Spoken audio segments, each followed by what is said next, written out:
you feel? And what do you need to change about your hair growth journey? Let's be real. And I want everybody to be real so that way everybody will know that they're like not alone. Like, so everybody will know they're not alone. Like, you're not by yourself. Your diet needs focus and change, your detox routine and your diet. And you know what? That was the biggest thing for me, my diet. I'm like, what my diet got to do with my hair? You know why? Because I remember me and my husband was talking, but she did it wrong. It is not. Real quick before I keep going. Give me a 3 if you see this sebaceous gland. Give me a 3. Even if you're watching this on replay, I don't care. I need you to give me a 3. Okay. Everybody, right now, take a screenshot. So this way, the next time y'all see somebody tell y'all that the scalp does not produce its own oil, you can show them this. This is the hair follicle. So remember what I just told you guys. Do y'all see these 2 veins right here? Do you see these 2 veins right here? That there, this here is the blood flow. This is your blood flow. This is what's responsible for your hair growth. So do you see at the very bottom over here, it says hair follicle receptor. Hair follicle receptor. Receptor basically means it's something that receives information and puts it out. So the hair follicle receptor is at the base of the hair follicle, right connected to the bloodstream. This is why it's most important for your diet to be intact, because your hair follicle is attached to the sebaceous gland, right? And I need you to pay attention. The sebaceous gland is on the outside of the hair's follicle. So the sebum is produced on the gland on the outside of the follicle, and then it's pushed up through the base of the follicle so it can go all the way up and out. But if you are constantly putting things on this scalp, it can never come up.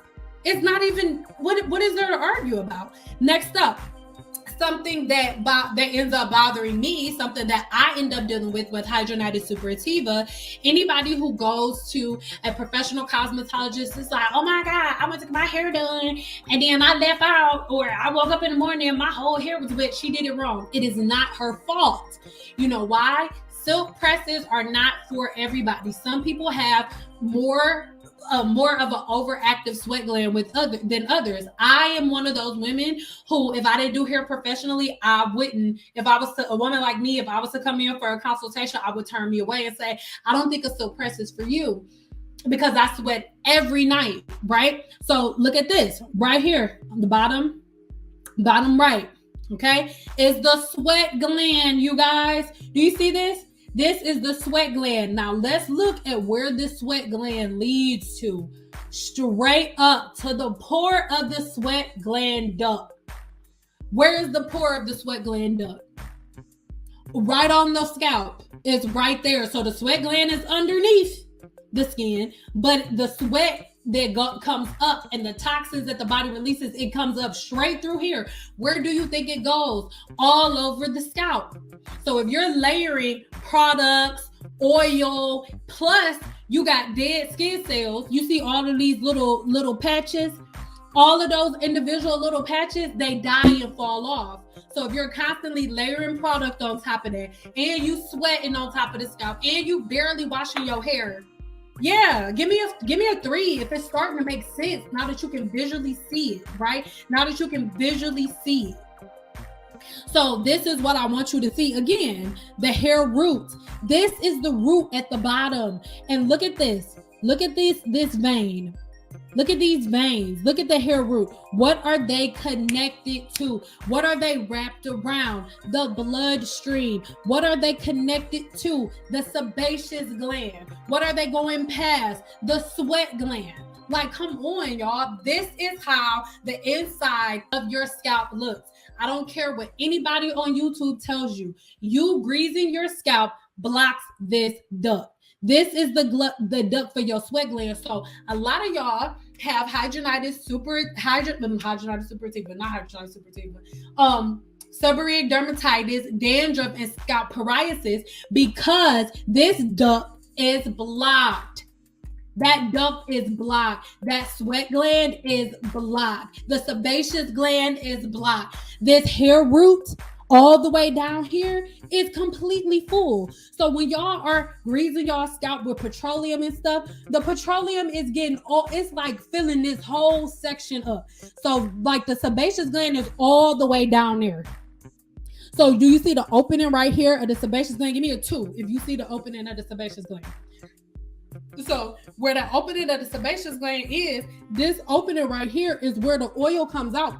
But if you, I just burped all in y'all ear, my bad. But if you have like oils and butters and stuff that are blocking the follicle, can you please explain to me how the sebum from here is gonna come up and out of there? It can't. It simply cannot. And then right here is the sweat duct, right? And the sweat duct is responsible for removing toxins and stuff. But once again, the sweat duct is right there on the surface of the skin. But if you are putting petroleum-based products on the scalp, then this is going to be covered.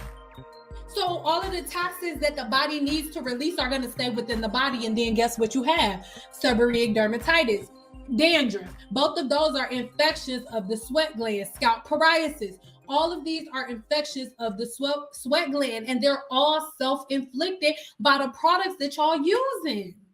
It's so simple, y'all. So with me saying that, let's talk in the chat. Like, have you guys learned anything today? Like, have I taught you guys anything new that you haven't already learned, you guys? Like, I'm really interested into knowing if whether or not you've learned anything. All right, let me know in the chat. Right, so as I'm waiting for you guys to tell me, right, I want to show you what it looks like over time when you guys constantly like fill up the follicle. So what ends up happening is the hair follicle gets clogged, and this base right here, that is what the hair shaft looks like when it's intelligent effluvium. So a woman that you see that has a bald scalp and or like bald spots, it is bald and it's shiny, sometimes it may hurt, it may be burning. This is because you have a blocked follicle. And it's the same thing as if you was to have a pimple, but with the pimple it's just blocked with bacteria. But most of you guys have follicles that are blocked with bacteria and product buildup and layers and layers and layers and layers and layers of dead skin on the hair shaft. Give me a 2 if it makes sense. All right, I want to show you again the sebaceous gland leading up the side. Look at this. This one is the sebaceous gland. And look at the side of the sebaceous gland, how it's connected to the side of the hair shaft, and it's going to push out the sebum that goes bloop. But peep game, if there is a layer of petroleum here, blue magic is petroleum. If you go to color your hair and you have black hair color, you put petroleum right there. I mean, you put blue magic right there. It won't be no black hair color on your forehead because it's going to block that follicle. But if the follicle is blocked, once this sebum comes up and out, it can't glide through the rest of the hair shaft. This is where scientific brushing comes into play, because as the sebum comes up the hair shaft, by you brushing your hair every day, by you actually combing your hair, it's easy for you to help your hair distribute the sebum that the sebaceous gland is creating up the hair shaft. That's it. It's super simple, all right? And so by you doing that, by you knowing the anatomy of your hair, you can stop breakage. You can stop all of this thinning. So I want you guys to take a screenshot of this. Watch the full webinar by clicking the video link in the description box below, and head over to my website so you can get my brand new ebook on scientific brushing, which teaches you the key to removing old dead skin cells from the scalp and getting the sebum from the base of the scalp to the ends, which increases the hair's overall strength, which also helps you retain length. Check it out.